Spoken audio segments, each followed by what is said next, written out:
25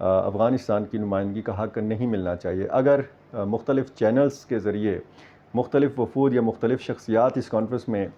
شرکت کریں گی اور ان کا دعویٰ ہوگا کہ وہ افغانستان سے ہیں، تو پھر اس سے تقسیم کا یا انتشار کا تاثر پھیلے گا، یہ ذبیح اللہ مجاہد نے کہا۔ اور یہ بات انہوں نے کابل میں قطر رخصت ہونے سے پہلے ایک پریس کانفرنس سے خطاب کرتے ہوئے یہ بات کہی۔ انہوں نے کہا کہ ہم ایک امید لے کر دوحہ جا رہے ہیں، قطر جا رہے ہیں، اور افغانستان کی بہتری کے لیے ہم نے یہ فیصلہ کیا ہے کہ ہم اس کانفرنس میں شریک ہوں۔ اب افغان طالبان کی شرائط جو تھیں وہ مان لی گئیں، اور اس میں جو افغان خواتین کا معاملہ ہے، انسانی حقوق کا معاملہ ہے، یہ کہا گیا افغان طالبان کی طرف سے کہ یہ ایجنڈے کا حصہ نہیں ہوگا۔ افغان خواتین نے جو ہے یہ مختلف ممالک میں، یورپ میں، امریکہ میں، پیرس میں، اسلام آباد میں،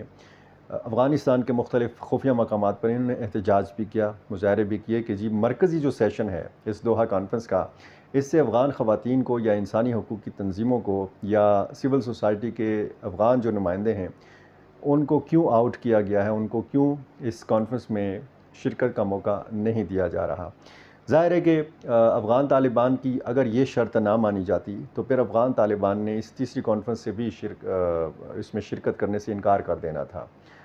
دنیا یہ چاہتی تھی، اقوام متحدہ یہ چاہتا تھا کہ افغان طالبان آئیں اور بات چیت میں شریک ہوں۔ اس حوالے سے عام تاثر تو یہ ہے کہ ان سے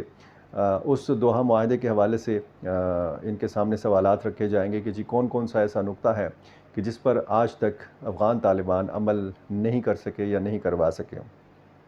تو بہت سارے دیگر معاملات بھی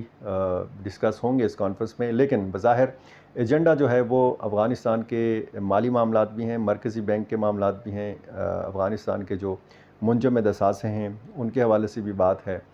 اور افغانستان میں منشیات، سمگلنگ، ایسے معاملات بھی ہیں۔ افغانستان کو کلائمیٹ چینج کے اثرات سے کیسے بچایا جا سکتا ہے، یہ بھی ایجنڈے کا حصہ ہے،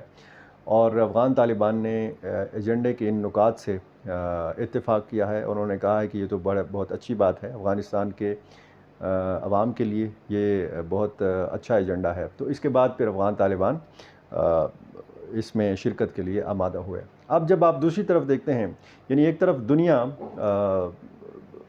جو ہے ان کی توجہ کا مرکز افغانستان ہے، دنیا قریب آ رہی ہے افغان حکومت کے، افغانستان کے، روس کے بیانات آپ دیکھ لیں، چین کے بیانات بھی اور چین کے کا عمل بھی آپ دیکھ لیں افغانستان کے حوالے سے، ایران اور اسی طرح جو وسط ایشیا کی ریاستیں ہیں ان کا آپ طرز عمل دیکھیں، اور پھر پاکستان کا ظاہر ہے کہ سب سے بڑا جو درد سر ہے وہ ٹی ٹی پی ہے۔ دہشت گردی پاکستان کا سب سے بڑا مسئلہ ہے، اور اسی وجہ سے آپ نے دیکھا ہوگا کہ اس ماہ کی 23 تاریخ کو ایک فیصلہ کیا گیا آپریشن عزم استحکام کا، اور پہلے وائس آف امریکہ سے انٹرویو میں یہ وزیر دفاع خواجہ آصف نے کہا کہ اگر ضرورت پڑی تو پاکستان افغانستان کے اندر بھی حملے کر سکتا ہے۔ اب BBC سے بات چیت کرتے ہوئے انہوں نے یہ کہا ہے کہ یہ جو آپریشن عزم استحکام ہے یہ پاکستانی فوج کی ضرورت نہیں ہے، یہ ہماری حکومت کی ضرورت ہے۔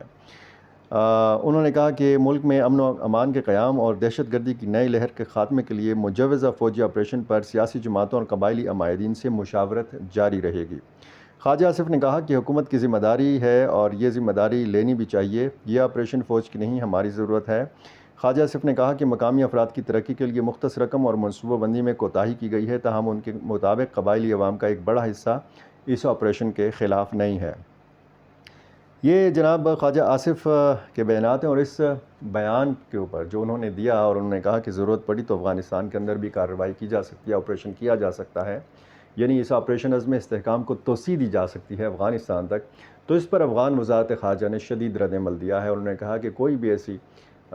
کارروائی جو ہے اس کا پھر نتیجہ بھگتنا پڑے گا پاکستان کو، اور اس کا پھر جواب دیا جائے گا۔ اور اسی بیان میں یہ بھی کہا گیا کہ اس سے پہلے بھی پاکستان نے کارروائی کی تھی اور اس کا پھر بھرپور جواب دیا گیا تھا۔ کیا جواب دیا گیا تھا اس کی تفصیل تو شاید آپ کو پتہ ہی ہو کہ وہ اس قسم کا جواب نہیں تھا، یعنی سرحد پر کچھ جھڑپیں ہوئی تھیں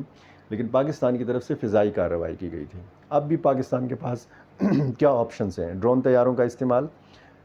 فضائی کارروائی، جیٹ طیاروں کا استعمال. تو یہ اس قسم کی صورتحال ہے کہ جس سے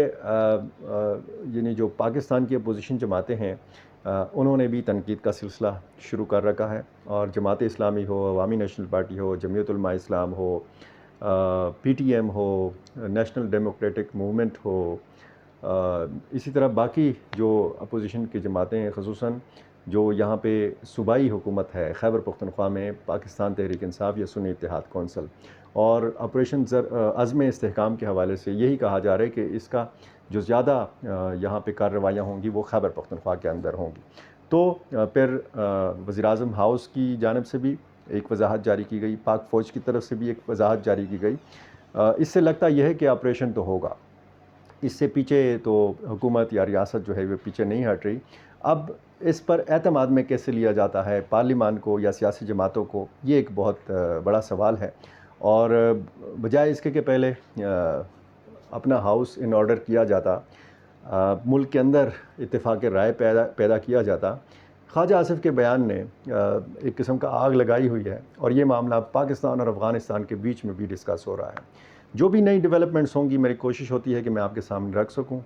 خصوصاً پاکستان میں سیکیورٹی کے معاملات کے حوالے سے اور پھر پاک افغان تعلقات کے معاملات کے حوالے سے، اور یہ خاص کر یہ جو دوحہ میں 2 روزہ کانفرنس کا انعقاد ہو رہا ہے، اس سے اندر کیا برآمد ہوتا ہے ہماری نظر رہے گی. آپ تک انشاءاللہ اسی طرح کی خبریں پہنچاتے رہیں گے. بہت شکریہ.